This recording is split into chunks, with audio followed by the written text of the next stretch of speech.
Hi, the Black Talk Media Project would like to invite you to become a member of the BTR Community subscription-based social media platform. BTR Community is a platform that was set up for the listening audience of Black Talk Radio Network, the #1 independent black radio network online. For just $24 per year, your subscription gives you access to an interactive space to share information with like-minded people with your privacy guaranteed.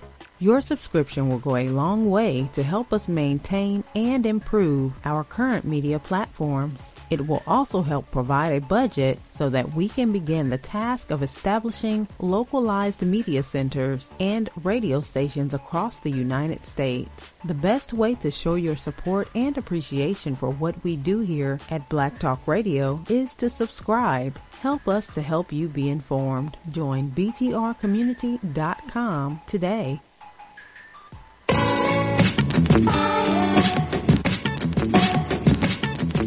The views and opinions expressed by callers, guests, and hosts do not necessarily reflect those of the Black Talk Radio Network and Black Talk Media Project. Black Talk Radio is new black media for the new millennium.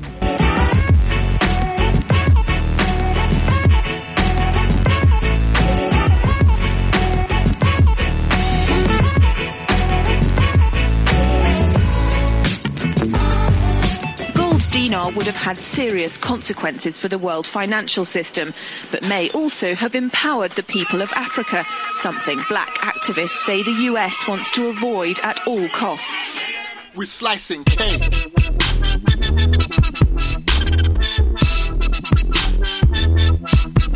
We're slicing cake.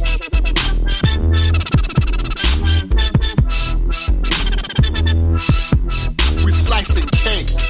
Say the US wants to avoid at all costs. We're slicing cake. Say the US wants to avoid at all costs. We're slicing. Gaddafi didn't give up. In the months leading up to the military intervention, he called on African and Muslim nations to join together to create this new currency that would rival the dollar and euro.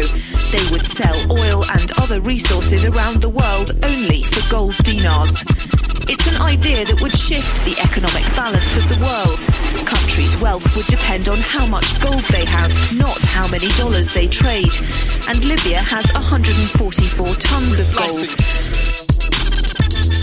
Welcome everyone to Thando Radio Show, brought to you by Black Talk Radio Network. I'm your host, Dave from LA, coming to you live from FEMA Region number 6. And I hope my sister Kim Millikan will come in today. I'm not quite sure. We got busy, didn't reach out to her, so she may jump in today, hopefully so, on Monday. Today's Monday, March the 12th, 2018. We have a live show for you today. Just want to thank you all for listening to Thando Radio Show and supporting the network.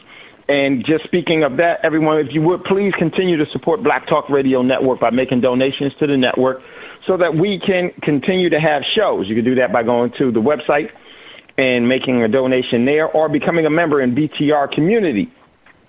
For $24 a year, you can be a part of the social media outlet that's been put together for you to engage in all of your social media activities. Very easy to do. $24 a year will not hurt. For those of you that see that this program is worth that, please engage in that so that we can continue to have the platform that is so beneficial to us all, from the relationships to the opportunities. So important. Without Black Talk Radio Network, things would be much, especially going forward. And, you know, you hear me talk about that. And I think as we continue to move along, you're going to see that play itself out. I just want this platform to be as beneficial to you as it has been for me, and for those that it should be here so that we can make sure that it will continue to have that spring of fortune for those that we have yet not named. Very, very important. So please, $24 a month is not going to, for those of you that it's not going to hurt, or you're not even going to miss it, or you can use this in a dedicated way. I'm going to tell you today's show is really about disciplines, and this is one of the disciplines that we should have, saving our overall mediums, our overall avenues of communications, our lines of relationships, and also the propaganda machine that will best benefit us. So Black Talk Radio Network definitely can be used in that way.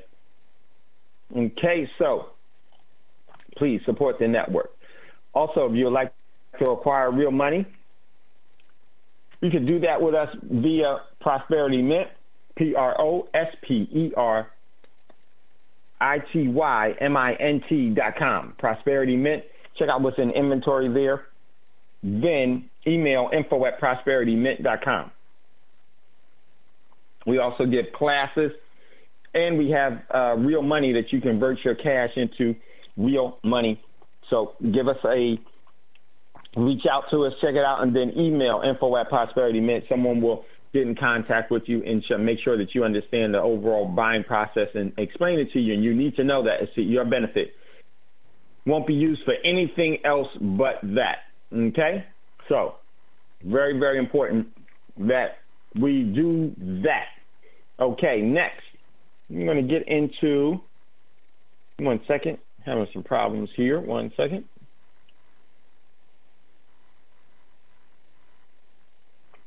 Okay, we're going to get into today's show. Today's show, we're going to jump into what's in the news. And today's show, a starting point in preparedness, finding your lane. And we want to talk about you starting your preparedness program and why that's so important. So if you'd like to get in on the conversation, don't hesitate. Give us a call, 704-802-5056. You don't have to just be preparing for one thing. You should just be preparing for the future. Unknown events or events that you know are going to happen, and that takes a measure of discipline, especially for the adversities that we may not be aware of. So give us a call, 704-802-5056. Okay? So today's show, a starting point in preparedness, finding your lane. All right, so let's jump into what's in the news, and we'll get into today's show. And as always, if you'd like to jump in on the conversation, give us a call, 704-802-5056 is the number. All right, so first article, got this one I think is very important. First article I got from Cerebrally Naive Network. There was a couple of articles this weekend but I kind of took off this weekend, and I'm going to stop working on the weekends, y'all. It's just too much for your boy. So kind of chilled this weekend, so I kept my, finger lightly on the pulse of what's going on in the world, which is, we know what's happening. So I'm trying to get some rest, in my mind, my everything. And I think that's a very, very important part of, when we talk about that, it's an important part of preparedness is actually having a discipline to sit your butt down sometimes and just relax. Not doing that all the time, but at certain points in time. Very, very important, and a part that's very often overlooked in preparedness. So check out this article. This one comes from Cerebrally Naive Network. In this American town, guns are required by law. In Kennesaw, Georgia, a local law says that every head of household residing in the city limits is required to maintain a firearm. The mayor said, if you're going to commit a crime in Kennesaw and you're the criminal, you're going to take a chance that the homeowner is a law-abiding citizen.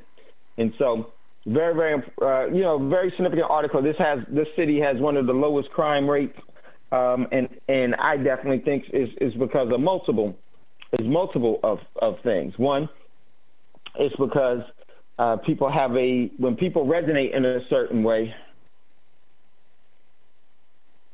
When people resonate in a certain way, then they have a direction that everyone plays their role. And more importantly, probably, is that the people definitely want to have an environment that it's other things that go along, but still, all in all, this is what they all agree upon, and there's collective prudence to that whole thing. And regardless of how you feel about the community, or it has one of the lowest crime rates, which it definitely can have, and you can see the opposite, where there's trying to have stringent gun laws, and they have a whole lot of gun violence for a lot of reasons. It's because of poverty and people, but that is all a ploy of the system. And I just want to say one of the things here.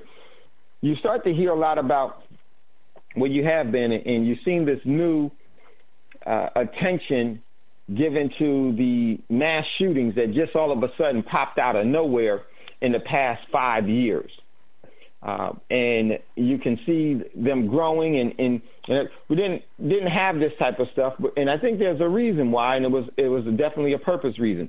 One of the things is that many of us look at the guns and we don't look at the pills, P-I-L-L, the pills, P-I-L-L-S, the pills that go along with this. And it's really the pills that, in my opinion, are one of the driving forces here. Look at how many people are medicated with psych meds in some form or fashion. How prevalent that is, from our children to their parents and their grandparents. And it's going to be a reaction or a consequence to that. Look at all of these shooters. Look at them. They look completely drugged out. And I don't think that's a coincidence. It's an agenda. So check out that article. Excuse me, you all. Check out that article. Next article I got from the Financial Post. Very, very important. And I brought this up last week right away. And this was from Lawrence Solomon. The real reason that Trump's steel tariffs is because he's preparing for war. And this is what I said last week right away when they started talking about the tariffs and when he finally did it. It's exactly what it was. And they were reading through. If you look back at that overall speech, you read between the lines, it tells you everything. In this article from the Financial Post, President Trump's decision to apply steep tariffs to steel imports on the grounds of national security met with a loud chorus of protests at home and abroad. But by many trying to divide what possibly could be going on through Trump's mind, and they're basically saying that it is all a play for war. Yep, I definitely saw that, but it's choreographed. And so check out that article. We'll have some more about that, and this is some of the reasons why we should be prepared. There's, information that the U.S. was probably going to strike, and I definitely said this, that we got to be careful after the Olympics because there's probably something that's going to happen after the Olympics. And it's been alleged that this week was the week that the U.S. military, under the direction of the celebrity figurehead Trump, was going to actively engage militarily North Korea. How deep that overall strike would have been, don't know, but I do think that it's just been delayed. It will happen because the system definitely needs that to happen. But that is some of the rumors, or I definitely could see that being true, so I have no problem saying it because we've been talking about it for a while. So check out that article. Next article I got from the U.S. Today, from U.S. Today. Trump-Kim summit. Will it happen? And other key questions. So check out that article. Next article, this wasn't an article, this was a YouTube video. Yesterday was the anniversary of the Fukushima earthquake that caused for the, nuclear reactors to be unrepairably damaged. And I definitely think that there was a China syndrome that went on there, or a and they're trying to, well, what they say, what am I saying? That the reactors, they're trying to keep the reactors from complete meltdown. Yesterday was the 7-year anniversary of that overall earthquake in 2012 on 3/11/2012. And those reactors are still spewing radioactive isotopes into the atmosphere and into the oceans at probably unmeasurable amounts. So the overall and the overall health effects of that are going to start to show itself in due time. So there is no crisis that we're really preparing for. It actually has already happened. And I would definitely say to you to engage in detoxifying your body from heavy metals as much as you possibly can. It won't hurt. It's definitely something that you can definitely get into. And we'll talk about some of the ways that you should be doing that as well in your preparedness, because that's definitely something, especially if you're on the West Coast. But it really doesn't matter where you are in the country. It's already spread throughout the world, and it continues to spread. So check out that article. Next article I got from Sputnik News. Unregulated capitalism at work. U.S. credit card debt hits $1 trillion. A first in global capitalism, U.S. citizens' consumer credit card debt has now topped $1 trillion. For the first time in history, consumer credit card debt in America has risen above the benchmark of $1 trillion. And we laid out on Friday how much $1 trillion is. So check out that article. Next article. And I just want to say this article is kind of funny because it has a picture of the seal of California. And I just want to say, it's so funny that they have this woman that's here, and it's a woman that never existed, and it's being replaced with a queen that did exist, Queen Califia. And it shows the emblem of, and that's where I think that they stole that whole. Check on your own, and you can do a little research on that. All right, so we got this from the Washington Examiner. California overreacting and presume every homeschool parent is a child abuser. This is all a part of snatching the children. Check out that article. Then I got another article from The Guardian. It shows that a plane skid off the runway on the Black Sea coast in Turkey. Whoo, man. And I think that plane picture represent a lot that's going on in the world and within this country and our neighborhoods, is that it's about to slip off the side completely. Now, imagine if you were on that plane and, you don't know that the condition of it unless you were in the window seat and you could look out the window and see. And just imagine the panic that people were going through that's there. This is one thing that's very, very important. One of the reasons why it's so important to prepare, because then you're able to control the overall urge to panic. Because people that are unprepared panic. They panic. Because panicking has never solved anything.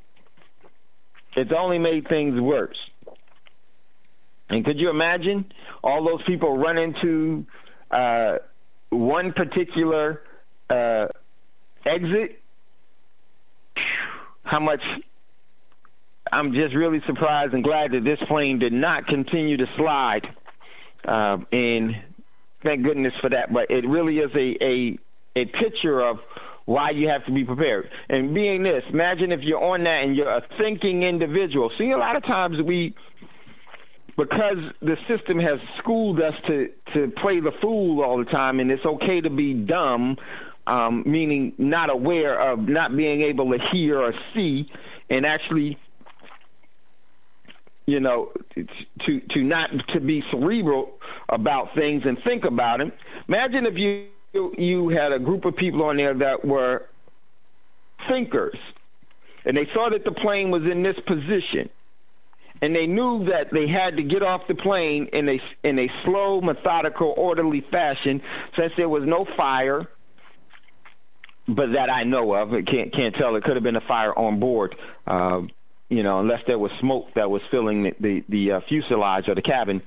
But imagine that they're in this predicament, but by panicking, it will only make it worse. Imagine if people were prepared and they were able to assess threats and then respond to those threats accordingly. One, they would have a faster response than someone that's panicking, screaming, and just, a hazard to everyone, just hastily causing a new problem. And people move methodically and quickly because they were able to assess. Man, that's a powerful, powerful people. We need to be that type of people. Check out that article. Next article, the Rise posted this one. The Saudi royal family and diplomats have been enslaving people in the U.S. Check out that article that Rise posted there. Next article, Rise posted from AP News. U.S. budget deficit jumps to $215 billion in February. Good Lord. Woo! $215 billion in February. Check out that article. Next article, Rise posted this one from the Global News. Daylight saving times is not just sleep here. Here are some of the other things affected by the time change. Check out that article. Next article, Rise posted this one from the Free Thought. State Congress passes bill to confiscate legal guns from all 18 and 20-year-olds. Illinois. The Illinois House has passed a bill that will require legal gun owners to hand over ownership of heretofore legally possessed guns. Now, this most tyrannical bill has moved to the Senate and is one step away from becoming law. The bill is HB 1465. So check out that article. 1 second. Let me just text this one person on the air. And it's funny, people know I'm on the air, and they still... Okay, 1 second. 1 second. I can't do two things at one time. Yes, I can, y'all. So check out that article, and that is critical. Because if you're looking at... This is how you completely subjugate people. You start to move little things that then you can expand them after the fact. And this is really, really smart. This is because it works. Check out that article. Next article. Rise got this from Business Insider. Putin and Jinping are dreaming a polar Silk Road while the U.S. is left out in the cold. Yes, definitely are doing that. Next article, Rise got this one from the Association for Psychological Science. Researchers delve into data on video games and aggression in kids. Definitely. There's a long-standing debate over the impact of video games, especially violent games, on children's development and later aggressive tendencies. Check out that article. Great article there. Next article, Rise posted this one is from Telegraph. Bitcoin, Ethereum, Bitcoin Cash, Ripple, Stellar, Litecoin, and so forth, price movement. Also, Rise posted this from Cointelegraph. Binance offers $250,000 bounty for the arrest of hackers, which the hacking happened on March the 7th. And last article, I posted this one from Press TV. Syria has every right to defend its citizens, Russia says. Russia says Syrian government has every right to defend its own citizens against terrorists who are wreaking havoc in the Arab country during a Monday meeting of this UN Security Council. Russian ambassador said Damascus has every right to try to remove the threat to the safety of its citizen, describing the militia-held eastern city near the capital as a hotbed of terrorism. And believe me, everyone, I posted something about it, where they were talking about, I did. Let me just get this article. It was about the news. There was an article that I meant to post that was talking about how the U.S. was going to put Russia, Syria, and Iran on notice because of chemical weapons supposedly that we use there. Where have you heard that before? That's the pretense for war. So, all right, so that's what's in the news. If you'd like to get in on the conversation, give us a call. No, it's not the number. It's 704-802-5056. 704-802-5056 is our number. And if you'd like to jump in on that, a dialogue is much more important than a monologue. So we're going to jump into today's show. So, man, that was a lot. All right, so let me just pull some stuff up. And today's show is a starting point in preparedness and finding your lane. And I think it's appropriate for us to have that type of conversation now because there are a lot of situations why you should do that. And I want to just start off with, real quickly, I wanted this one article about this from Cerebrally Naive Network. Hold on one second. That actually brings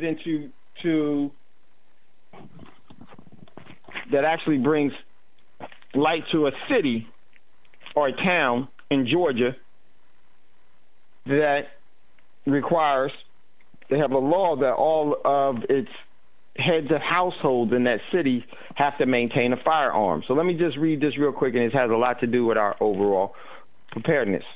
In this American town, guns are required by law. And this was an article from Wednesday, March the 7th, 2018, in Cerebrally Naive Network. Real quickly, here it goes. As the debate over gun continues in Washington and in the communities across the country, there's at least one place where owning a gun is technically required by law. In Kennesaw, Georgia, locals say that every head of household residing in the city limits hold on one second,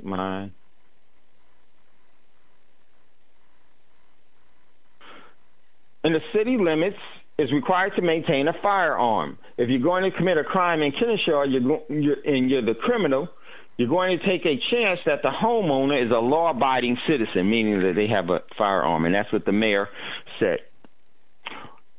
Wayne Arnold is one of those citizens. Among the weapons that he keeps at home is an AR-15 style .223 caliber rifle and a variety of handguns and more. It gives me the ability to protect myself as opposed to being somewhere where you wouldn't be allowed to have a firearm or is frowned upon, said Arnold. Move down. More or less, is it a political statement? It may be that the law in Kennesaw to own a gun, but the police department says it's not actually enforced. Many local CNN members spoke to assumed that the law dated back to the town's founding, but it was actually only enacted in 1982.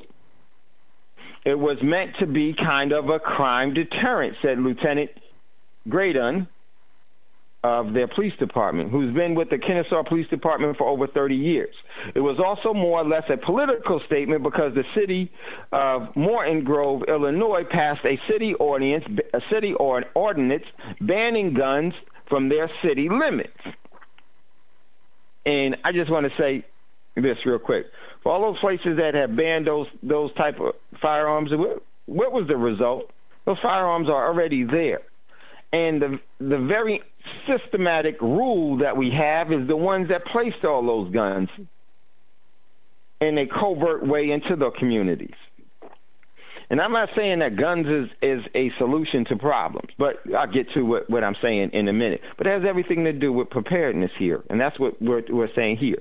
And I'm not saying that every person, it should be a law that every person should have one. I think that, in my opinion, every person should choose if they want to have one or not. And for those that make that decision to do it, then you should be properly trained and know how to utilize it. And those that don't want to use those type of things, that's fine.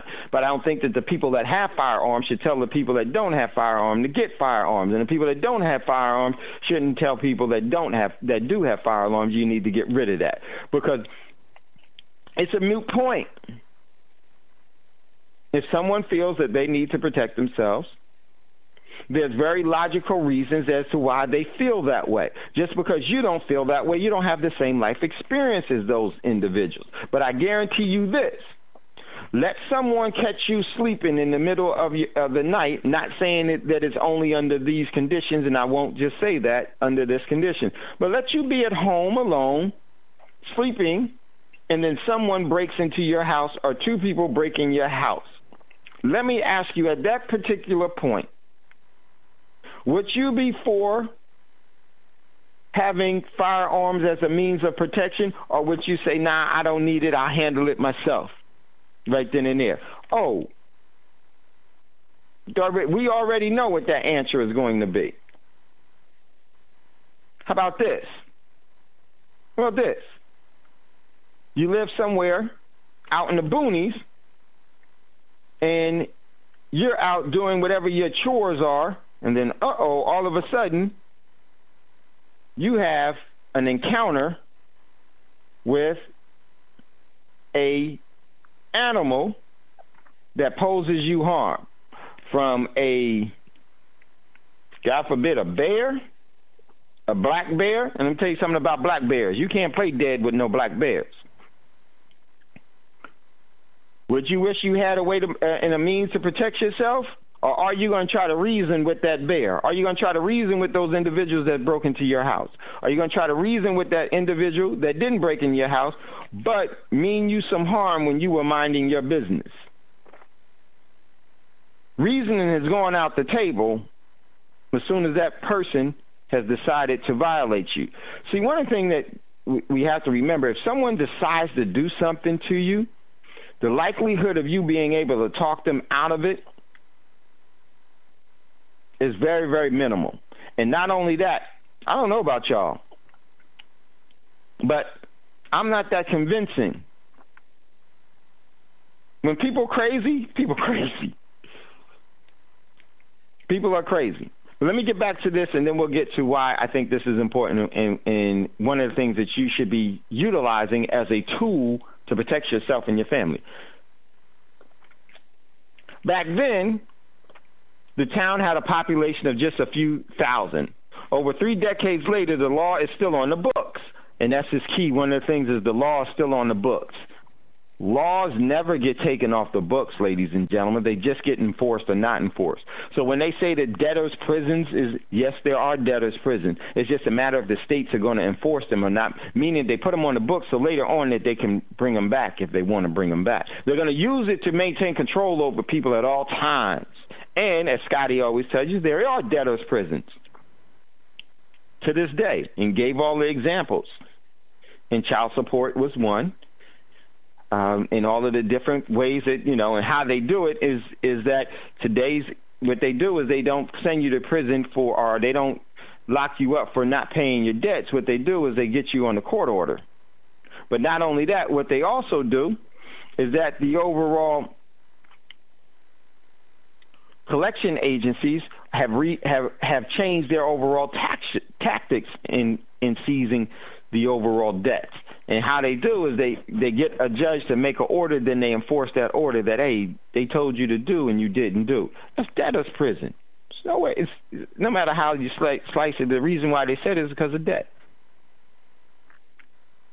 And the debt system today is completely fraudulent.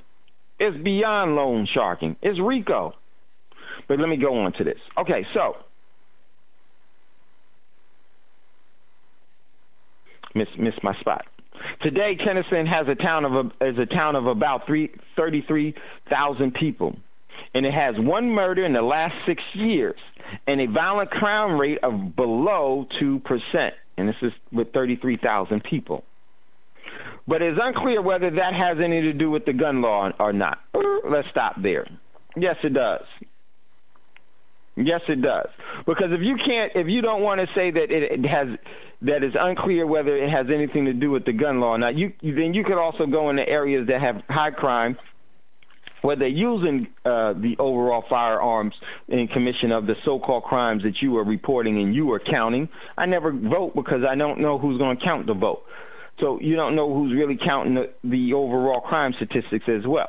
So if you can't use it here, then you can't use it there. This is how Cerebrally Naive Network, a.k.a.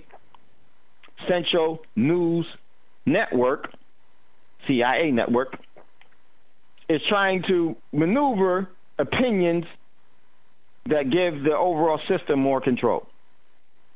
Because it says, but it's unclear whether that has anything to do with guns, that they have 33,000 people, one murder, and their crime rate below 2%. But they say, oh, but we can't use that. Then you can't use that when in Chicago.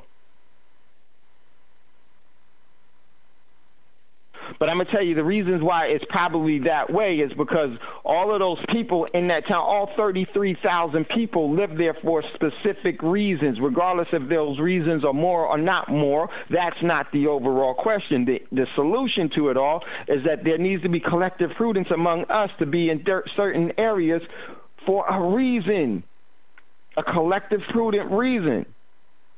So we can't get mad at this city, even though I don't know where it is in Georgia, meaning, you know what I mean by that. I don't know what they really believe there in Georgia. I don't know how they really live their lives. But the power of this is, look, 33,000 people with a crime rate of below 2%. Why in the world can't we do that? I'm going to tell you we can. But we have to first walk away from the system to do that. Because the system doesn't want us to be there. The system wants us to be under the overall guidelines of subjugation and enslavement in the way that they have us in the cities now. But not just 33,000. It's millions of people. Hundreds of thousands of people. It is possible. But it takes a different way of thinking. Let me go on with the article. City officials say that their relationship with the community is a key factor in maintaining public safety. We cannot say that just the gun law contribute to X number of percentage of why we have such a low crime rate. But in part of it, but it doesn't need to be overlooked from what. Let me move this down. But it needs to be looked at from a whole picture. Graydon said, don't just look at the ordinance. A small town that gets questioned from around the world. As communities across the county are re-examining their relationship with guns in the wake of the recent mass shootings, officials say that they have been getting calls from all over the country, and even as far away as Norway, inquiring about the town's gun laws. We get a lot of calls, conversation. It seems to keep crime control, gun safety, and things like that on the minds of many of the residents, because people are constantly talking about the gun laws. So that's been somewhat of a benefit to us. And I wanted to stop there because of this. What's really happening here? I don't know, when you talk about government, and I think in the true form of government, it's a form of a tribal ordinance or tribal decision of people that know each other. Federalized government, state governments, they don't work because the overall people that are supposed to be representing have no attachment to you at all. You don't even have anything in common with these individuals.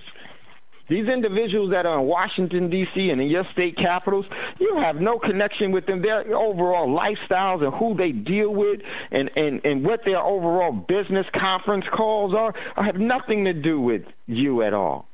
Has everything with exploiting you, using you, to their benefit or to the overall benefit of the one that called the conference call. I always like to say this, and I said it on Friday. If you don't have a seat at the dinner table, that's because you're on the menu.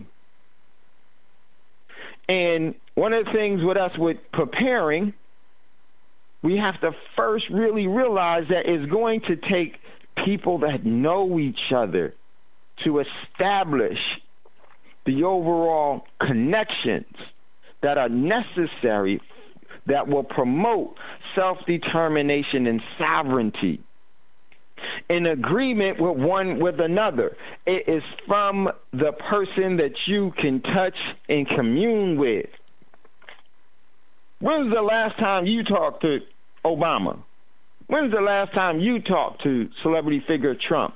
When was the last time that you talked to whomever it is that you voted for? That's why voting don't work.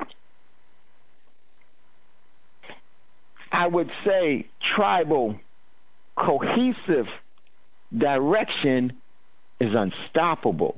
And this community kind of represents that from just the standpoint on the gun issue. They've all there made a decision. They're well aware about their overall ordinance before it became a topic on a cerebrally naive network. Everyone knew what was there. One, it's an agreement. Every contract, the first thing in a contract has to have is consideration. Is one side considering another side, and in that consideration where there is an agreement that they are trying to reach. And one of the most, even in today's world for man's society,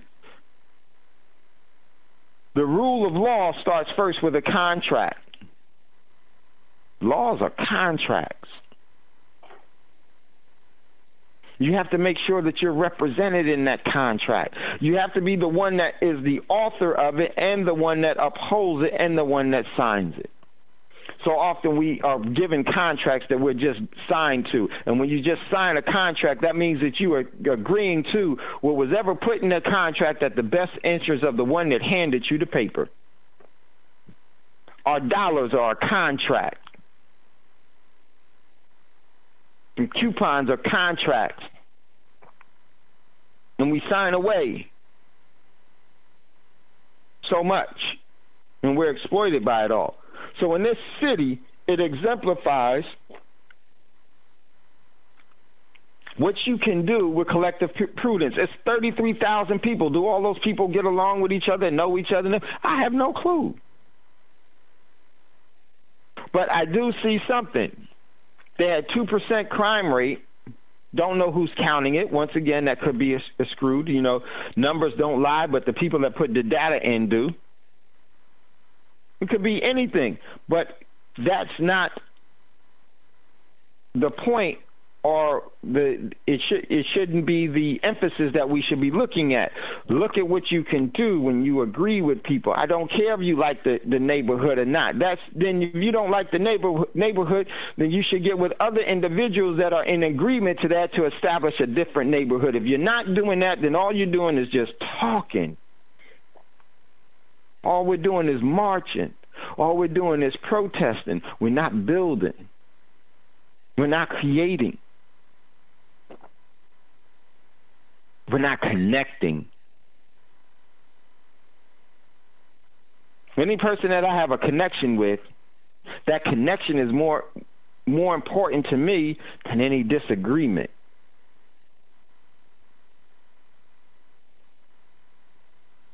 That should be the emphasis. That should be a part of the deciding factor, or the execution of our free will should be based in that connection.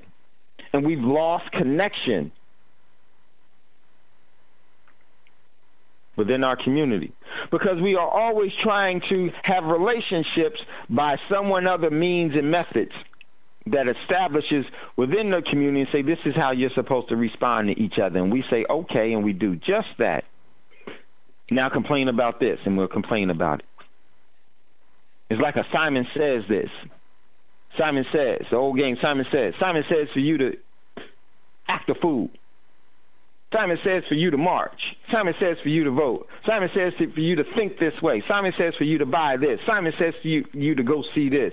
Simon says for you to read this. Simon says for you to feel this way.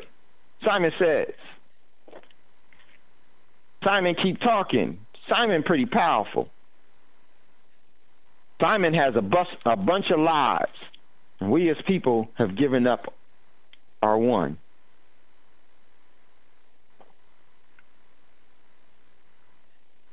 So the point that I'm trying to make here in this city is the power of collective prudence.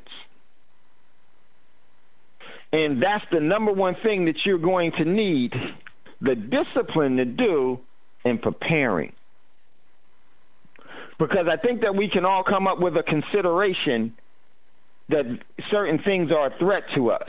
That means that that's our common ground.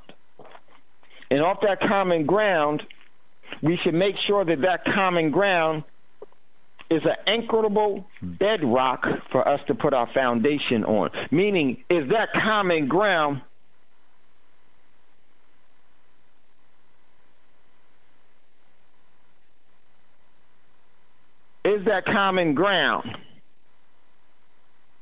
strong enough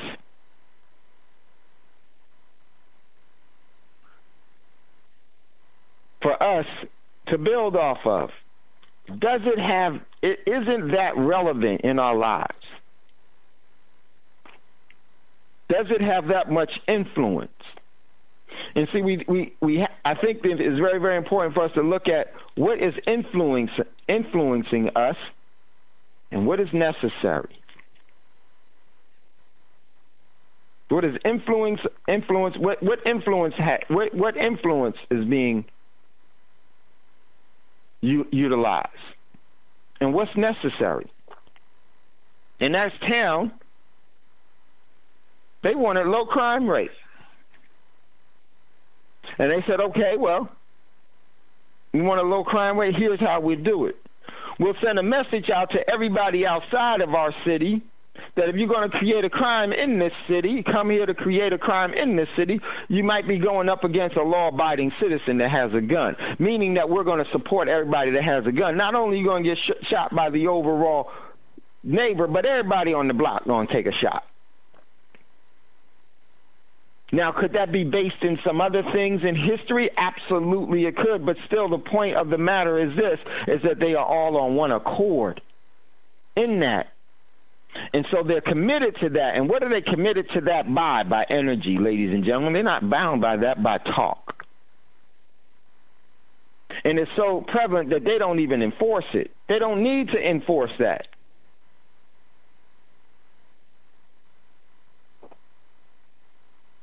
It has actionable enforcement. And that's one of the things that we have to be made aware of how important and how much leverage and momentum that gains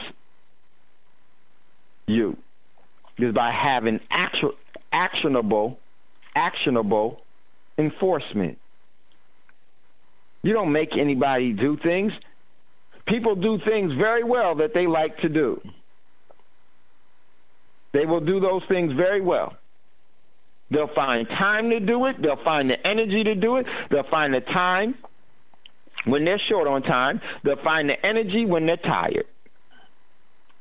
Has all of the makings for success. And when we talk about preparing, that is something that we should be considering or establishing a contract with. And the principle from this article remains true. 33,000 have less than 2%. One murder in 6 years.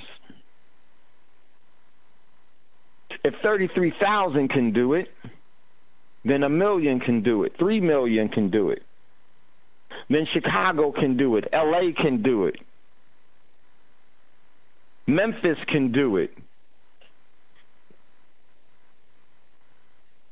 Helena, Marianna, Arkansas can do it. You can do it. We can do it. And I think that is really high time that we start having actionable plans to do it. And I'm going to tell you, don't wait for a leader, because that comes with bondage. Every leader places a collar around your neck. That's what a lead does. And it gives your overall energy to the one that controls the end of that lead.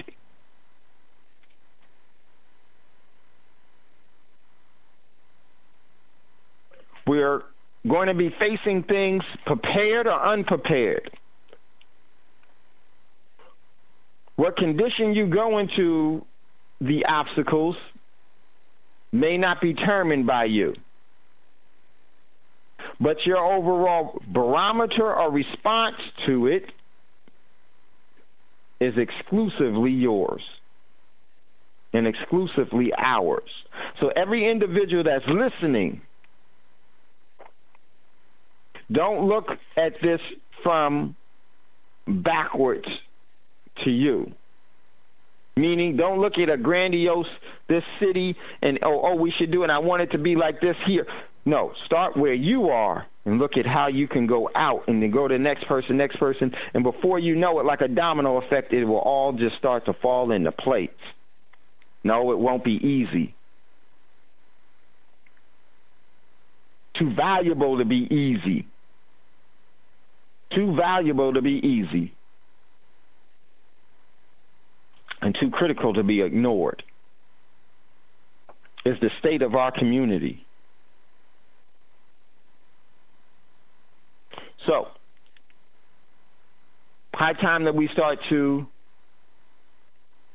somewhere and start to prepare for our individual, family, and community future. Not just preparing for global nuclear war one, or the economic downturn, or hyperinflation, or the wealth transfer, or the untied states of America. How about we prepare for what? Harmony. How about we prepare for what? Unity. How about we prepare for what? Prosperity. How about we prepare for respect?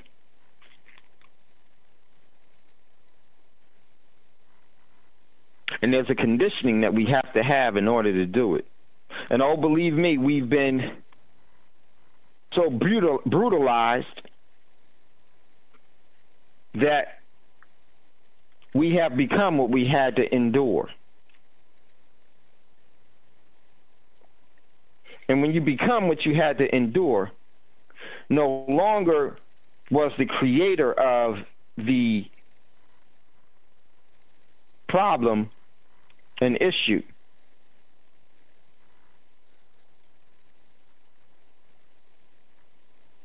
The true oppressor becomes our own minds, our own selves.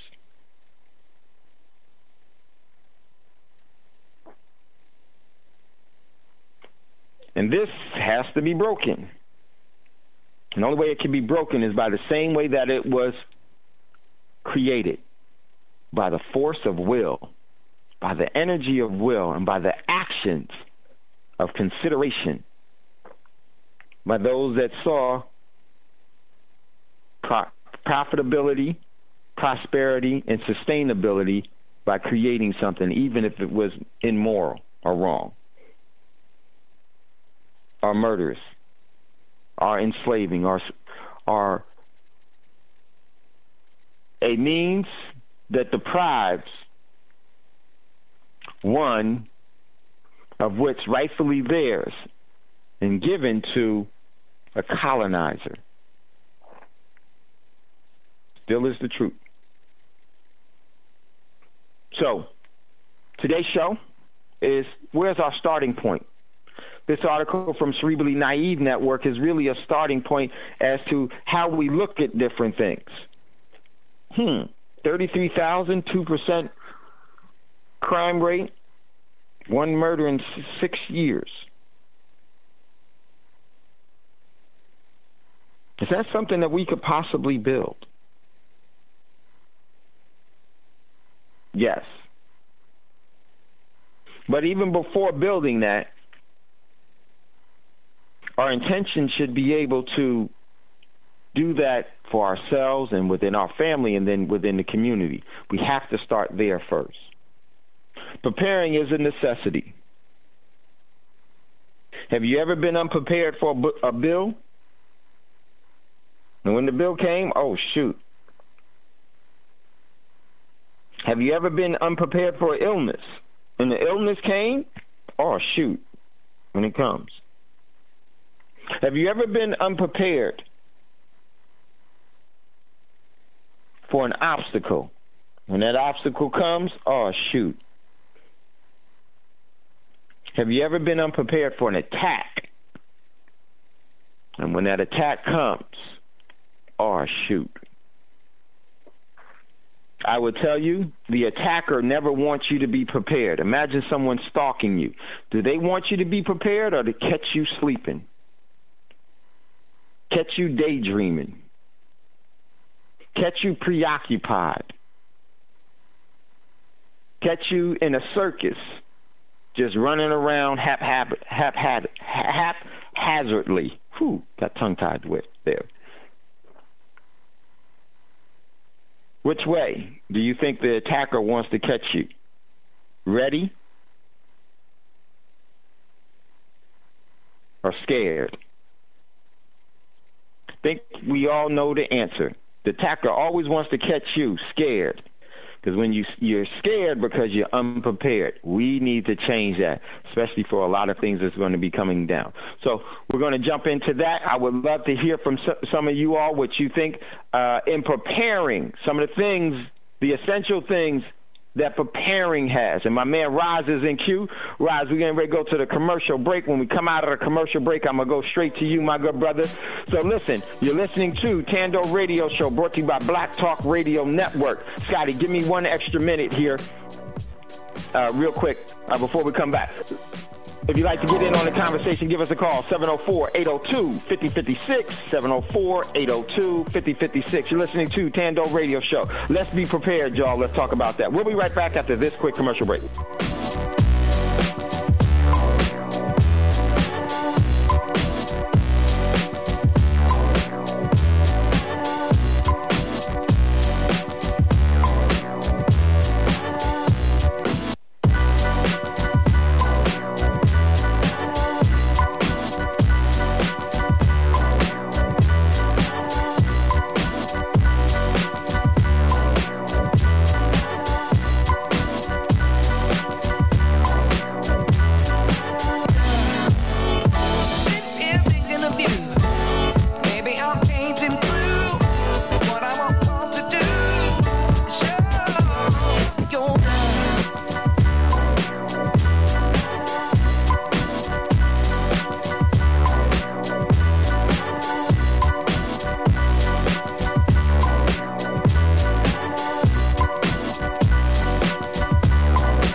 You are tuned in to the Black Talk Radio Network. For podcasts and live program scheduling, visit us on the web at blacktalkradionetwork.com.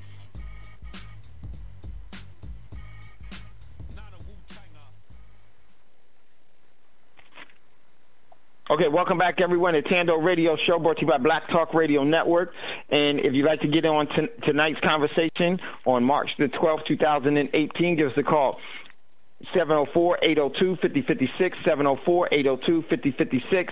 And I really want to emphasize, talk about some of the things in preparing what we need to have, because we need to start, everyone is different, so let's just take it from where we are as individuals so that we can share where we are and what we need and some of the things that are critical for us so that can help other people and call in, because, you know, there is no set rule outside of the human necessities in preparing. Outside of that, but our conditions and our environments and our circumstances are quite different because we are diverse people that are all over the place in different climates and under different circumstances and have different means and objectives and everything else. So we want to give you all as much assistance as we possibly can. We got my man Roz that's in queue to lead it off on the call-ins, and greatly appreciate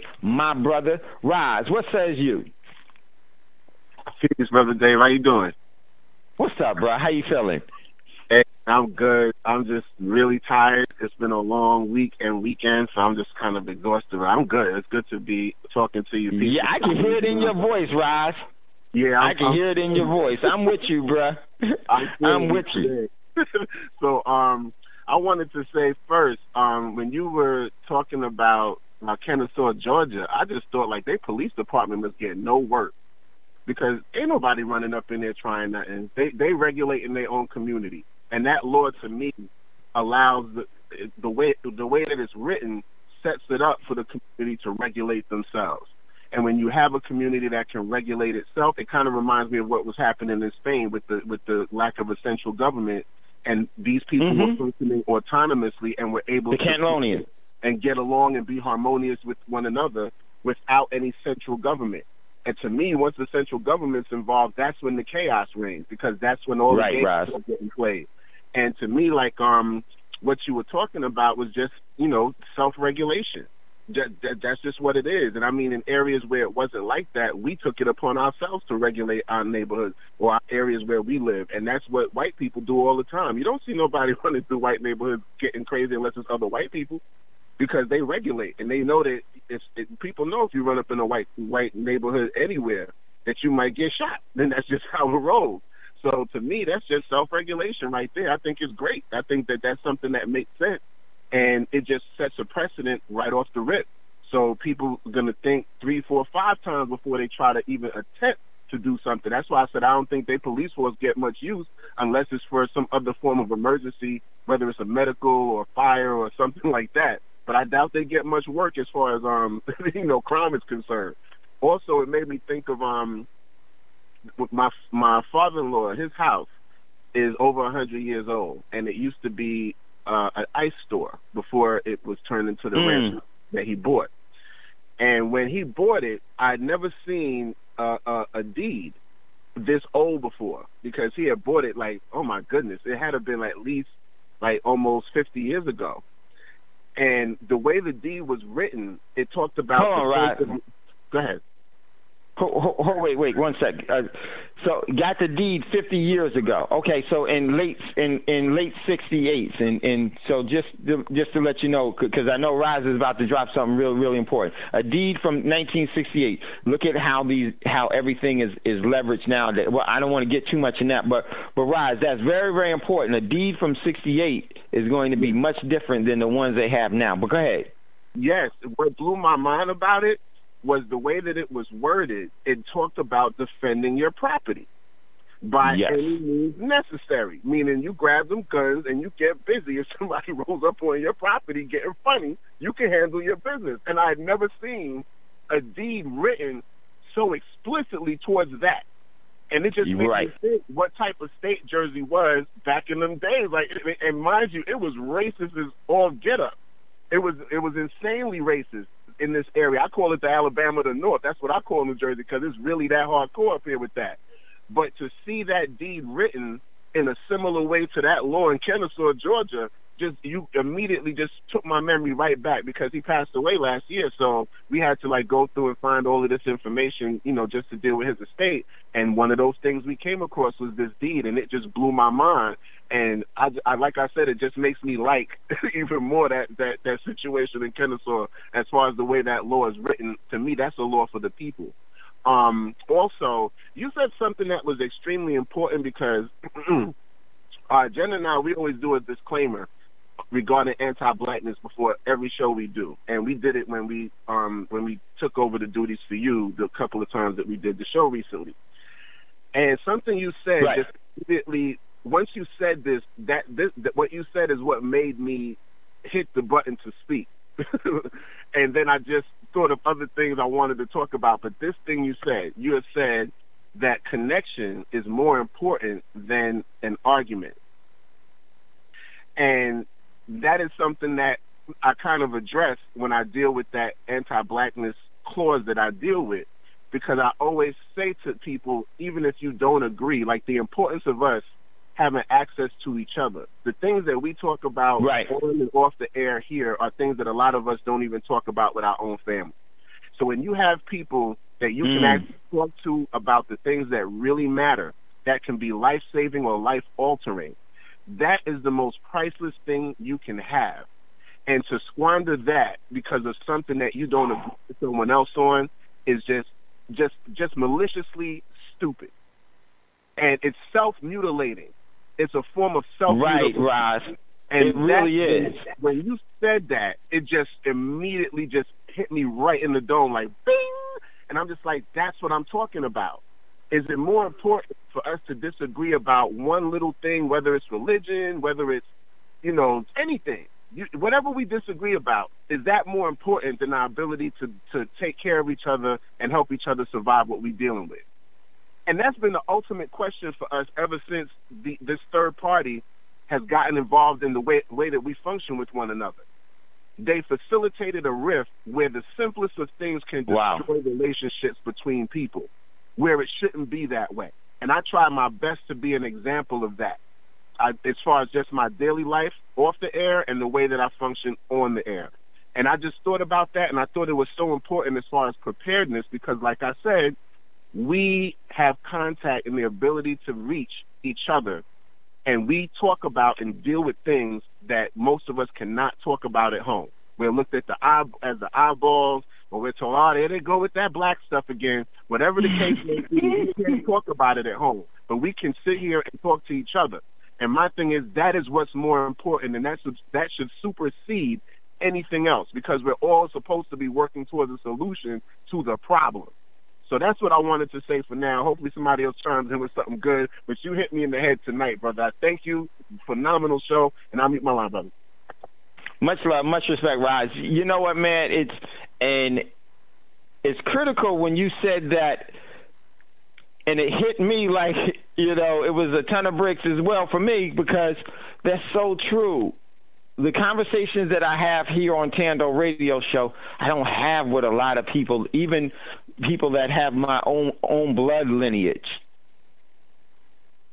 They know me, and I definitely we talk about different things, but I go nowhere near into depth as I do with you all, because I have a connection with everyone here. And this is the community. This is Kennison that's spread out all over the place. But what we need to really be doing is bringing that to our localization that we are creating the overall tribal movement towards.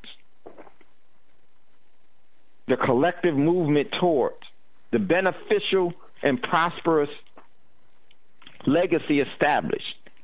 And I just want to say, in preparing, it starts with you as the individual. And I want to just say this is so many different things. I want you to chime in at any time. Give us a call, 704-802-5056. And I would just say, I would like to bring this aspect into it. And my man Thomas is there. I'm going to go to Thomas in 1 second. When we start to look to what it is that we need to prepare for, I think we start here. The fundamentals start with, what do you have to prepare with? What do you already have? Take a survey of what you have. No matter where you are and what condition you're in, you need to first know what is it that you have. And you'll be surprised that you probably have more than what you thought of that has value to it. When it comes to preparing, things that have value is far more important than things that cost a lot, because things that cost a lot just makes you price sensitive and it doesn't make you aware of value. One, what do you have? Number two, what do you need? And number three, what do you want? A need supersedes a want. And you hope that your needs are more of your needs are underneath your have column. Three things. You need to have a lot of needs underneath your haves.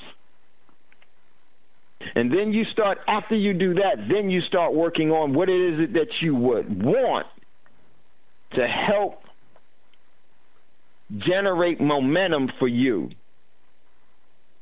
And that is really a criteria for everything when it comes to preparing. Have, needs, and wants. So we're going to focus on that again. I want to go to my man Thomas out of NYC. My man Thomas, welcome to Thando Radio Show. What say you, brother? Peace, Dave. Peace to everyone. Peace, my brother. Yes. So, yeah, I just want to say, man, that's a pretty good article. I read it when you posted it today, and first thing it brought to my mind was the Castle Doctrine. Mm-hmm. So then I looked up the Castle Doctrine for that state in particular, Georgia, and they're the only ones with their Castle Doctrine worded this way. So this is it. It's one sentence: no duty to retreat prior to use of force in self-defense. Yep. So it's pretty much saying, man, all you gotta do is say you was defending yourself and shoot someone in Georgia anyway. I know, of course, if you're not black. So I think that this law, first I want to say is it's a I don't know if it's good or bad, but I would say that I would doubt a lot of black people live in this city. And this law was made for black people to even think about coming in here doing any of y'all crimes. You know what's going to happen. And that's what I took from it. And I'll mute my line. That's all I wanted to say. Much respect. Exactly. It's set up, and I'm glad that you brought up the castle, because that's really what it really is. And see, here you have to know, even from the standpoint of the immoral laws that are there are many of them. My thing is that you have to know all of them, even the good laws, so that you can legally break them all. Because in legally breaking them all, that means that you are taking what you didn't contract to be able to shape-shift it into what you need to serve your purpose today. Many people do it all the time. It's an art to it, a very profitable one. So great points, Thomas. We got to get another caller real quick. We got Jenna on the line. Jenna, what say you, brother? Welcome to Thando Radio Show. My man. Yo, Jenna, my apologies. Yeah, my apologies. Okay. I had to take myself off of mute. How are you doing, Brother Dave? What's up, man? Always still learning. Still learning. Yeah, that's the thing we need to be doing. I spoke with Scotty earlier today. Greetings to you, Scotty. All of the other callers. I got on a little bit late. Me and my children, I taught them how to actually read the dictionary. I don't know if that make any sense to a lot of the people that's listening, but actually learning how to read the dictionary is something very vital to our community, because a lot of us don't know how to do it. But I wanted to address something that Brother Ross has said. The Alabama of the North. I don't know if he knows. And then right behind that, Brother Thomas come in talking about Georgia. Georgia was created because of the slaves that was leaving from South Carolina and Tennessee. They created Georgia specifically for that. And Tennessee is where the Klan started, if many of you didn't know. Not too far from where I am, maybe about an hour or so. So these things are very critical, especially to me, where I stay at. Before I was a little bit less confused, I moved to a place, to the suburbs, because I thought I wanted to get away from the gunshots and what have you. But it's not that much different. It's just the difference between the people who are firing those guns and the police that show up when those guns are being fired. But anyhow, I had a quick question for you, Dave. Are you ready? Yeah, I'm ready. When we are trying to understand these different aspects of life, we tend to take in what's personal to us. We never really consider what's going on with the community. Now, me, myself, I tend to take what's personal to myself and what's going on with the community and share that with my children and make sure that they understand the difference between the two and the camaraderie, if I'm saying that correctly. You know, my camaraderie. You said it right. No, you good. You said it right. If they understand the difference between the two and the sole purpose of it. The reason I bring that up is because today, alongside of what you were speaking of, today me and my children were speaking about insanity. So instead of explaining it to them myself, because my daughter says that my dialect is very, very crazy. You know, they correct me on words that I'm using and what have you. So instead of me trying to explain it to them myself, I made them look it up. And it took us 4 dictionaries. Again, it took us 4 dictionaries to understand one definition. And that goes back to me saying that I've taught my children how to use the dictionary. Because one dictionary is not going to give you the actual definition, because there's a lot of words in the dictionary that a lot of us don't understand. And very rarely do we take the time out to find out what those words mean. So when you're speaking of this, it goes back to something that I said when a few Fridays ago when you allowed us to host the show for you, reading comprehension. A lot of us don't have no understanding of that. And because of what we have been told as children, young adults, and then adults, we would neglect that because we don't want to feel like we are, that we don't understand. Once we grab a hold to all of that, everything seems to be pretty easy. Not saying that it's easy without it in the world, but understanding what's going on in front of us, behind the scenes and what have you, it just comes so naturally after we understand what's being said.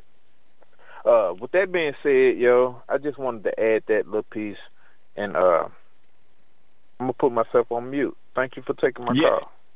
For sure, my man, Jen. Yeah, you know what? And reading comprehension is very, very important, because it's not only just being able to get a fundamental clue as to what is being written, but what's being implied. Can you comprehend what's really being implied? And that is really a lost art. If you look at that, let me show you. You can show an example of that. Is that in our text messages to one another? Oh, it never implies what we really wanted to imply. It's still reading. It's still reading. So being able to pick up on what's implied and understanding the uses of spells and the uses of grimoires, known as words, and how they're used is very, very important. Someone can tell you with a smile, I'm going to murder you and your whole family tonight. But if we look at the way that we've been schooled, we say, oh, isn't he so nice, handsome? Barack would never do nothing like that. And then lo and behold. So, but I don't want to get too far on it. Great call, Jen. It's so true. Real quick, Thomas said he wasn't quite sure how many people of color lived in, or black people lived in Kennesaw. Someone put it up. I don't know who it is. It says there's 6,000 blacks in Kennesaw in the city. Population was spread out over 27% under the age of 18, 10% from 18 to 24, 32% from 25 to 44, 21.8% from 45 to 64. So it's generally from 18 to... Dave. From 18 to 24. Yeah, go ahead. Go ahead, Jenna, real quick. Go ahead. Is that Kennesaw, Tennessee that y'all speaking of? Because we have no, it's Kennesaw, Georgia. If you can look inside of BTR on Tando's page, is the first article I posted from Cerebrally Naive Network, commonly known as CNN, about a town that has made it a law for all its citizens to have guns. It's in Georgia. My man. Okay, so listen, it has. Hey, Dave. Let me just say, man, that's a good percentage of black people. That's like New York City's percentage of black people. It's 18. It's 18% black people. Percentage. Yeah, you said 18 it's 18. Yeah, that's a lot of black people. And I just wanted, and I know you can answer this. And I know what Vaz and Jerry was just saying. And Vaz living in Jersey City before, and now living down in South Jersey. When you're in New Jersey, when you hit the South Jersey, that's a whole nother state, bro. You like, my God, it's like you're in the South for real. It's like they don't play. It's totally different. And I wanted to mute my line.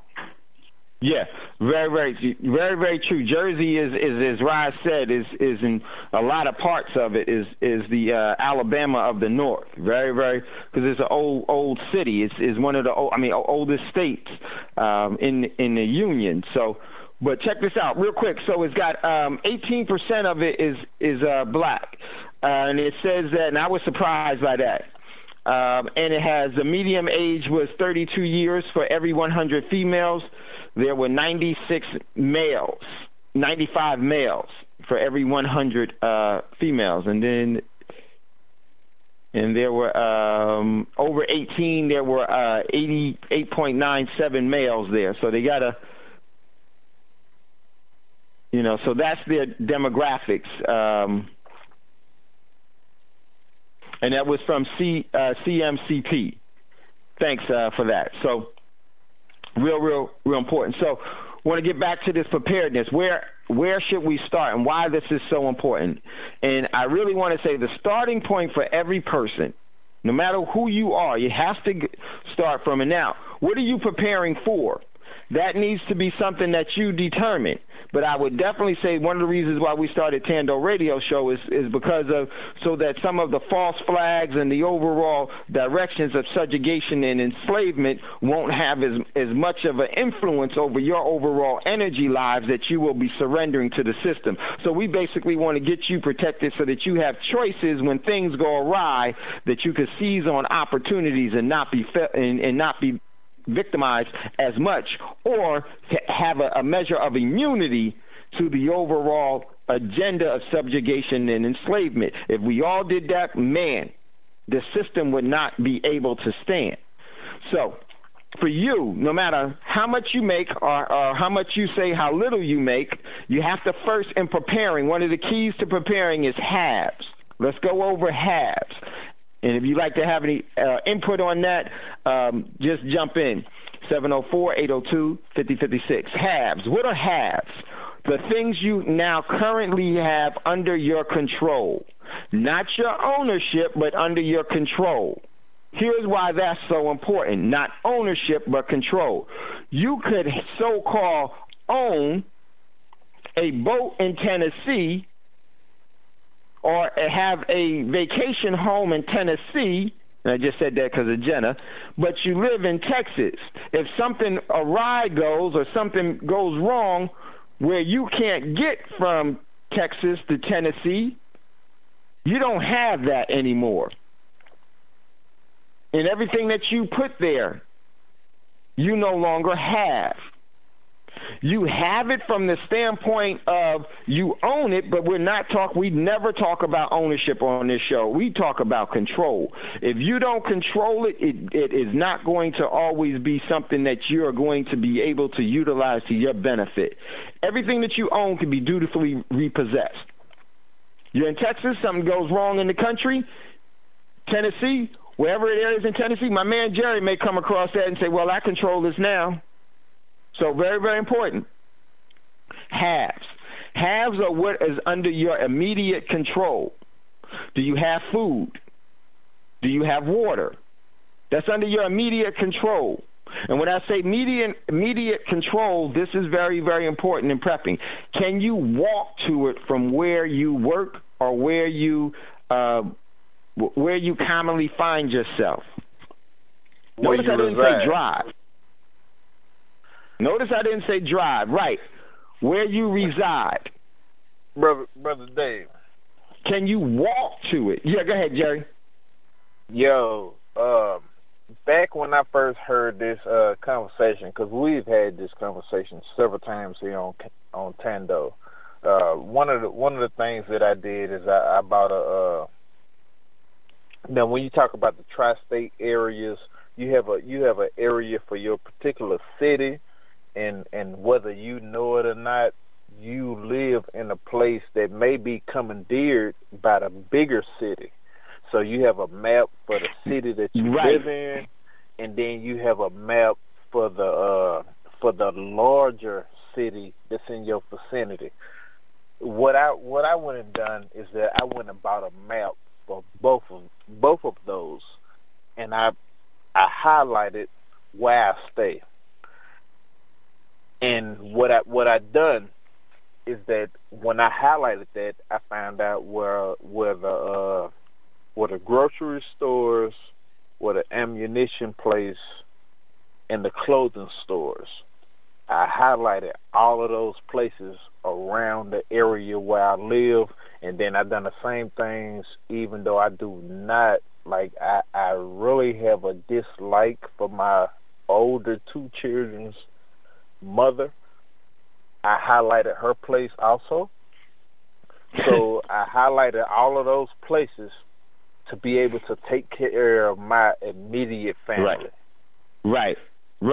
And what happens is that those places do not necessarily intersect. So if anything happened around here, now I have to handle what's going on at my house and be able to watch what's going on at those other places.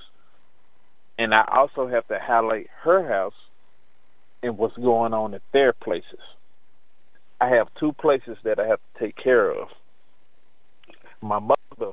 Me and my mother and her husband, because she's not married to my father, they all converge to my place. I've made it known that my oldest two children, their family could converge to my place also, but they're not willing to do that. But I still feel the need to be able to take care of that area also. Now I have,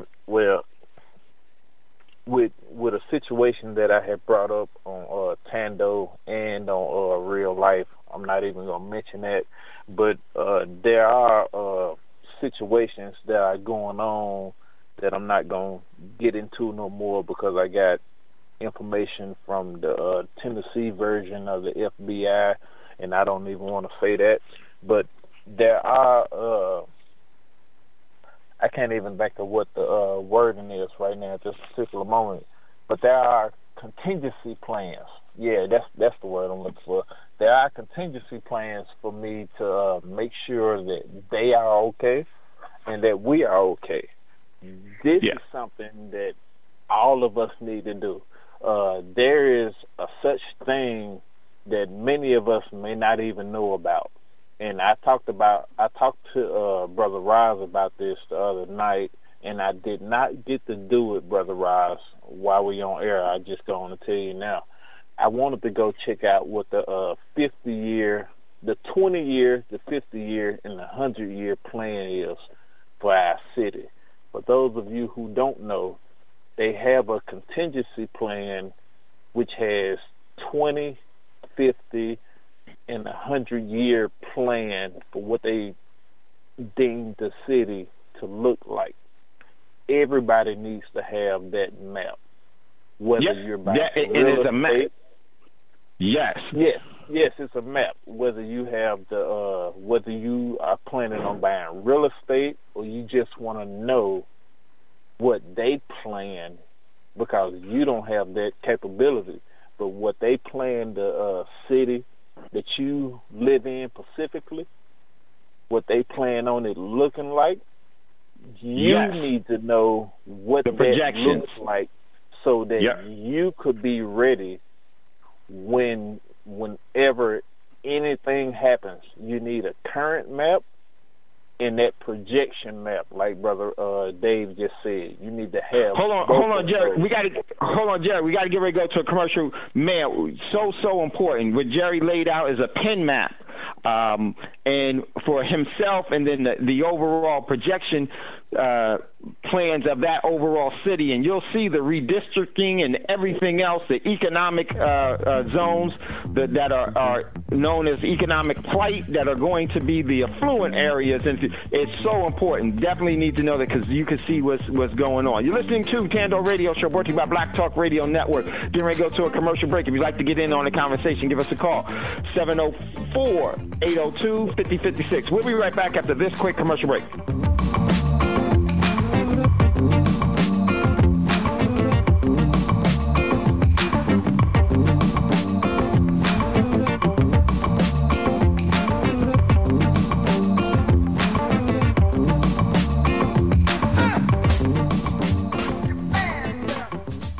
Black Talk Radio, your choice for digital black radio. New black media for the new millennium. Okay, welcome back, everyone, to Thando Radio Show, brought to you by Black Talk Radio Network. I'm your host, Dave, from L.A., coming to you live. And if you'd like to get in on today's conversation, give us a call, 804-702-5056. Hold on, I messed up my phone here. 1 second. Let me jump back in. Hopefully I'm in. Yeah, I'm in. All right. His number is area code 704-802-5056. And just before we went to the break, my man Jerry was laying out his pen map, and everyone should definitely have that. And he said also he was talking about some needs and some wants on that pen map by laying out where the different stores and everything is. That would be categorizing maybe some of your needs and some of your wants. Okay, very, very important. You need that overall map, because that is your foundation. And one of the things I was talking about before we went into the break is that your haves. This is how you should establish. It doesn't matter, what your overall economic standings is. It doesn't matter if you so-called have a million coupons or you just have 2 coupons after everything is said and done. Some of these principles you'll be able to use, and this should be the overall foundation of your preparedness, in my opinion. And this is not something you can add on to it, or you could delete some of it if it doesn't apply to you. You should be the determining factor in that. We got another caller in queue, but just hold on 1 second. I'm going to go to that caller in a minute. Is out of ATL. Go to you in a minute, caller out of ATL. Let me give the criteria of what a have is. Once again, haves is something that you can control, not own, that is within your walking distance from your home or your place of employment or your business or where you commonly gather, where you spend a lot of your time. If you spend a lot of your time at a job site, well, some of your haves will be at that job site, because things can go awry while you're at your job, and you need to be able to utilize what you have under your control with you. Stating that is probably very, very important for those of you that do have vehicles, cars. Stating that means that part of your haves is what you have in your car, not only the car itself, but what's in the car. Hold on, okay? Dave. So that's what haves are.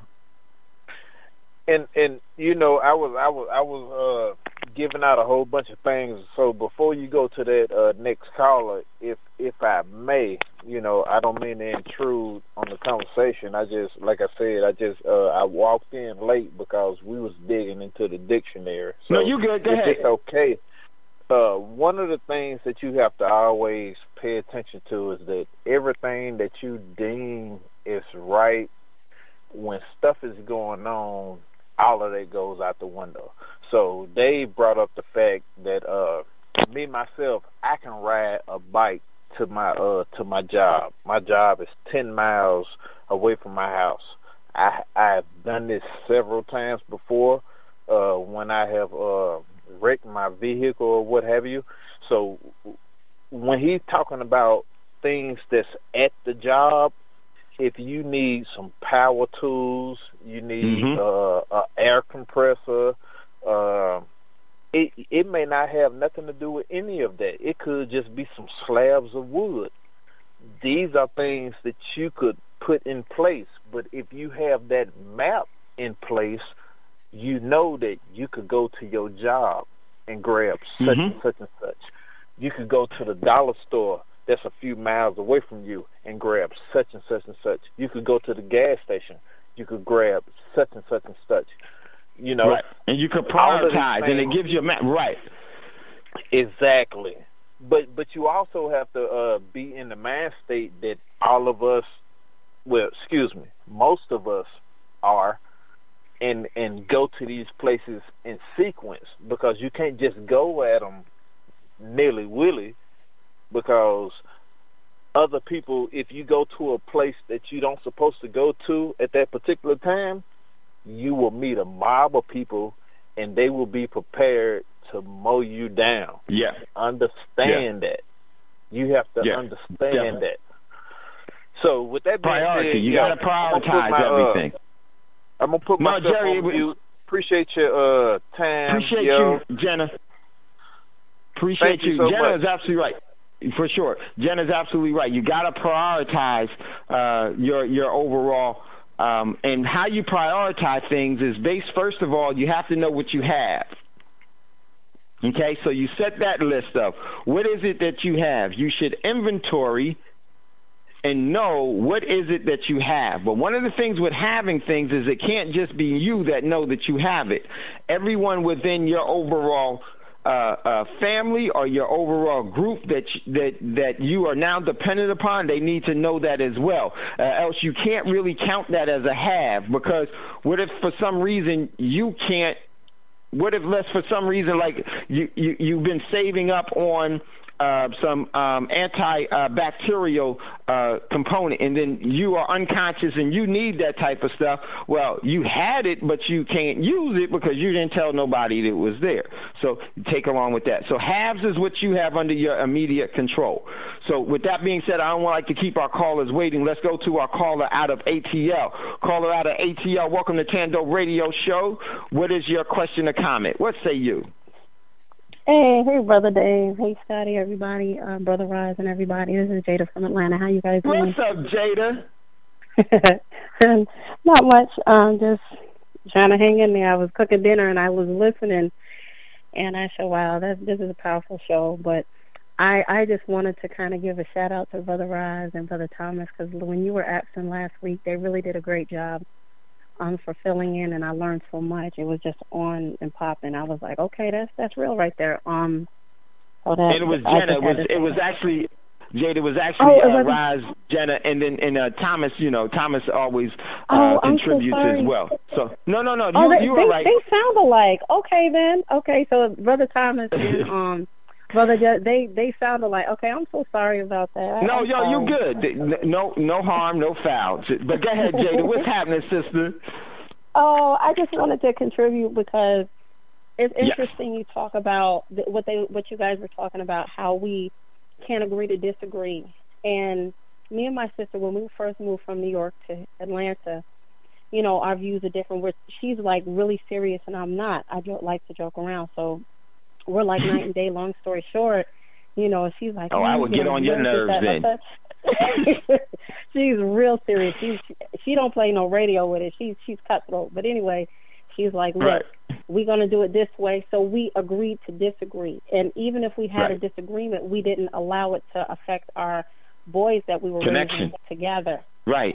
And that's where we fall short as a people, because we have been so mentally handicapped that we don't know how to work together, even if we may not be on the same page, whether it's economically, religiously. We can't put that aside to get an overall goal done. And that's what she and I did. And people say, oh, how did y'all do it? We just said we put the BS aside, so to speak, just so these boys can get what they needed. And now we see the results of our food, because now my nephew, he goes to school in New York. He graduated, and he's in college now. And I'm like, man, I was like, wow, I can't believe it. I remember when you was blah, blah, blah, and now look at you. And he kind of throws back on, yeah, I remember when you and Mom used to sit me down and y'all used to be in my face and be like, hey, you ain't going to be no punk, blah, blah, blah. And we'd be like, yeah, we had to do that. You know what I'm saying? We're single moms. We wasn't going to raise no boy with no female underwear on. So he was just like, man. So he's like, man, New York City ain't no joke. He said, but y'all trained me well. I said, yeah. I was like, we had to. So we had to pour into him and give him the tools. So as he got older, and it's funny, you don't see it now, but when they leave your house and they can come back to you and say, hey, I appreciate what you poured into me because, man, I didn't understand it then, but now I understand, just like even now with my kids. And I'm like, you got to understand, even with our firearms, they're not toys, okay? So don't even think about it. Right. Even with me growing up with a firearm in our household, it was always, even if it's not loaded, it's always loaded. And that's what my dad used to teach us. So, safety first at all times, at all costs. You don't go near it, unless, when they get older, we'll be able to train them and stuff like that. But as of right now, no, it's off limits to them. But, we have to, as a people, agree to disagree, and all that other foolishness, it definitely has to be set aside. For example, like you're all the way in Texas, right? God forbid, yes, this, that, and the third, and I'd be like, okay, we gotta find a mat, we gotta get to so and so. That's how it is. When I'm all the way here in Georgia, my sister called. She had an issue. You think me and my sister was gonna sit back and watch? Man, we jumped on that bus. Okay, we went up to New York and we handled it. Okay, so that's how we do things. That's family. Right. You guys right. are family. If Ross had an issue, I'd be like, oh, for real? Okay. And, I'd be like, Jay, you know what? Wait, Jay, that's and I'm glad roll. you said that. And I was going to say, one of the things that we have to do in order to have the collective prudence, don't call me brother if you can't have the same harmony that I had with Calvin, my brother. Right. If it came down to it, you got to talk. We going to drop what we doing, and we going to take the little Chinese bus, and we going to get to you. I don't care by any means necessary. We going to get to you and make sure your stuff is straight. And once you cool, we can bounce. Once you straight, you know what I'm saying? We handle it. That's how we've always rolled. That's how we have always rolled, me and my sister, like that. Because we understand the dynamics of working together. You don't have to agree. We even have fallen out sometimes where I'd be like, man, bump that, blah, blah, blah. But we still going to do this. Yeah, we're like, yeah, we're going to do this junk. But we keep it moving. So any one of y'all, that's maturity. That's how it should be. That's how we should do it. That's how we should right. roll. That's maturity. As Otis said, is focus on goals and purpose over personality. So important. And that's how you get things actionably done. And and I'm glad Jada brought that up, because that is the solution to many of our things. To me, that is one of the essential halves, just like food and water and the table of preparedness. Being able to have harmony and collective prudence with someone other than yourself and as many people as you possibly can. Do you know what that means? That is a human connection that is known as relationship, that is able to solve every problem or be able to overcome every obstacle before you. And there's one thing with preparing that people neglect. So we got our halves. Check this out, Jada. Hold on. We got our halves. Now when we look in, we have to survey what is it that we have. What do we have under our control? We got 10 days worth of food. We have 5 days worth of water. We have this. And from your halves, it's very, very important to establish what are your needs from your halves. And generally, your needs have to be first mirrored with your halves plus 2. Because there's an old saying, military saying, 2 is 1 and 1 is none. So if you have, let's say you need a firearm. If you have one firearm, you really don't have a firearm. Because what if something happens to that one firearm? Now you have none. So one of the things that everyone should be looking at from taking a look at where you are and creating a preparedness plan. You break down the table of preparedness, and then you break down the haves and the needs, and we'll go over these again. Your haves, everything that you have has to go under your needs and put times 2, and then establish other things that you need. And I hope I'm making myself clear with that. So let's say you have 30 days worth of food. Under your needs category, you have to have 30 days plus 30 or 15 more days for that really to equal just the 30 days. Why is that? Because 1 is none and 2 is 1. You always have to account for something going awry. So then once again, under your needs. Now, your needs are things that you may not presently have, but you realize that you need to be disciplined to work towards to acquire. Meaning, maybe we cut out some Jordans, or maybe we cut out some other frivolous stuff that we shouldn't be engaging in. Because from cutting those out and having discipline, then you'll take from that to build on your needs. Now you're getting a systematic plan. And let me tell you something about being prepared. You ain't ready for, many people say that they've been preparing for 2 months, ain't nothing happened. Well, you better be thank the great Creator that nothing happened from the 2 months that you started to prepare, because you ain't ready for it. And I'm going to tell you just from my experience. I've been preparing for things for a very long time. Once they happen, it doesn't really mean, just because you prepare for something doesn't mean that you're ready. I found that out with the passing and the great transformation that my brother made. I've been preparing for that since I was a child. I wasn't prepared. I wasn't ready for it when it happened. Same thing in preparing. But do you stop preparing? No. You need as much time as you possibly can get to get off of what the schools have taught us, and I will say get off our dumbspills hats and start to move in a direction of our sovereignty. I don't want anything to happen next week. One time, people ask me all the time, well, it ain't happened yet. I'm happy it hadn't happened yet, because if it had happened, what you got? You not ready for nothing right now. Well, you're not even prepared, let alone ready. You know, they say, yeah, that's true. And then, you know, they do go back to do what they were doing before. Why? Because subconsciously the schooling is reinforcing this indoctrination on them, and they're giving into that.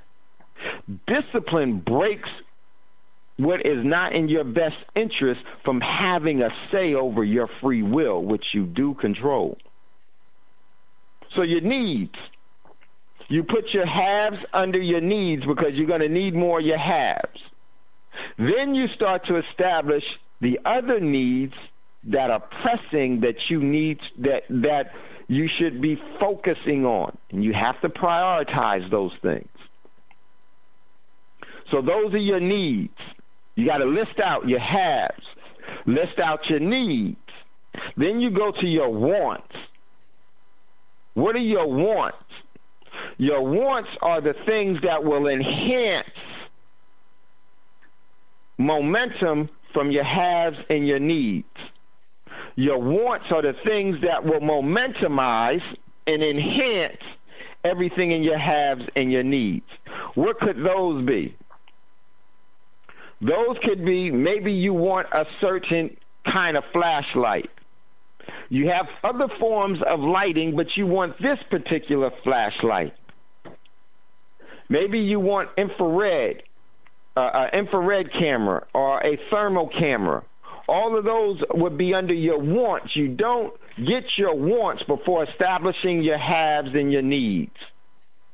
Never, ever sacrifice your wants for your needs in your haves. But the system has always taught us to always focus on what? Our wants. Because the thing about wants is this: they only may be beneficial under certain circumstances. They are incident specific. instead of being sustainable, instead of having relevance in sustainability. Case in point, you may want thermal sights, or a thermal camera, or a thermal imaging that will enhance your ability to do some things. But you shouldn't go out and spend on a thermal camera or thermal imaging when you don't have anything, and all of the things that you need you've neglected. Because what can happen is this. Now you may not have the opportunity to have haves or needs. But if you have your haves and needs, you never know. You may run across some of the things that you want. You can't risk running across the things that you need. That makes you a wanderer. That makes you a zombie. That makes you the walking dead. Just to put it in perspective. Your haves, your needs, your wants.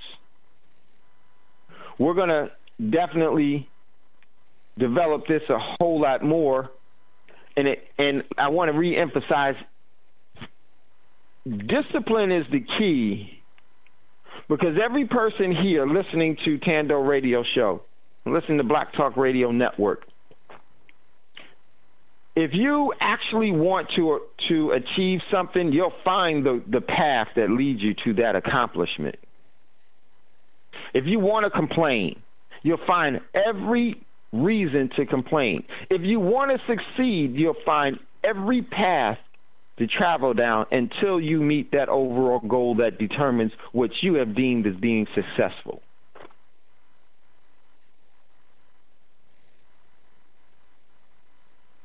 It always comes to a commitment level. What are you willing to do in order to establish a measure of preparedness that can bring you prosperity and the opportunity to seize on obstacles? You have to determine that. Yes, you hear about on preparedness places, they'll tell you, this. That's all cool. But the mindset and the discipline to engage in preparing before you start to preparing is the first thing you must master.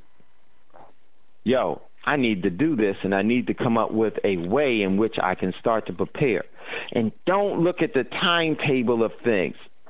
You should be preparing for years, because one of the things about preparing is this. You're teaching yourself, your children, and our community to be prodigious savers.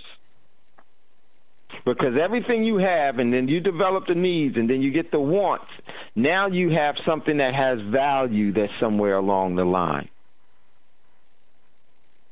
When the lights go out, what part of the table of preparedness, along with this 3-column foundation,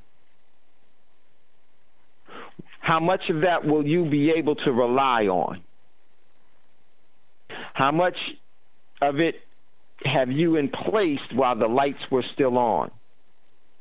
And I said this before on our old Sunday calls for preparedness. I wanted everybody to do this tonight. Once the sun goes down and it gets dark, I want you to go home and turn out all of the lights. Go through this exercise. Turn out all of the lights in your home. Do this and be careful, but do it at your own risk. Don't blame me for it if you hurt yourself. Here's what I want you to do. Go home and turn out all of the lights. Now, with all of the lights out, answer this question. What do you have? What do you need? What do you wish what do you want? And most importantly, make that determination. Are you ready and what discipline you are, what discipline will you use to have a more confidence, yes, I'm ready. Meaning, what are you willing to do so that when the lights get turned out, not by you turning them out, but by someone else clicking them off, you're already prepared. You've been preparing, and now you'll be ready to face whatever it is. May not be fun, but you ain't scared. Because immediately what happens with the human, and it's funny how the human mind works, immediately when it's confronted with danger, they call it the fight or flight. When you have resources, you're ready to fight. You're going to fight this obstacle now. When you don't have resources, you're ready to run because you're scared. So I just want to thank you all for the show.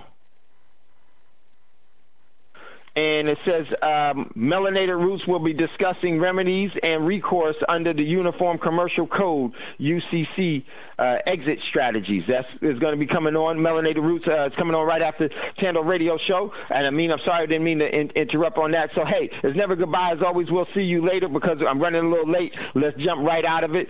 So, much love, much respect. We'll talk to you soon. Brother Braggs, if you could be so kind to chime us out of here real quick. Much love, much respect. We'll talk to you later. Peace.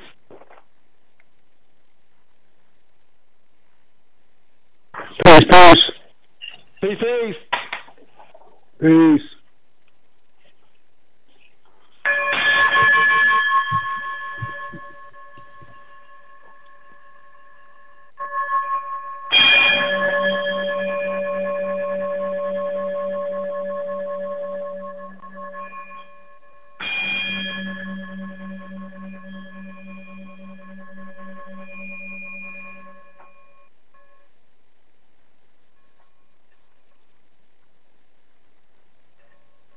Gold dinar would have had serious consequences for the world financial system, but may also have empowered the people of Africa, something black activists say the US wants to avoid at all costs. We're slicing cake.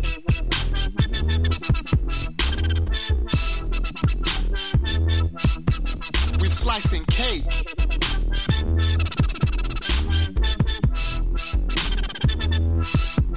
We're slicing cake. Say the US wants to avoid at all costs.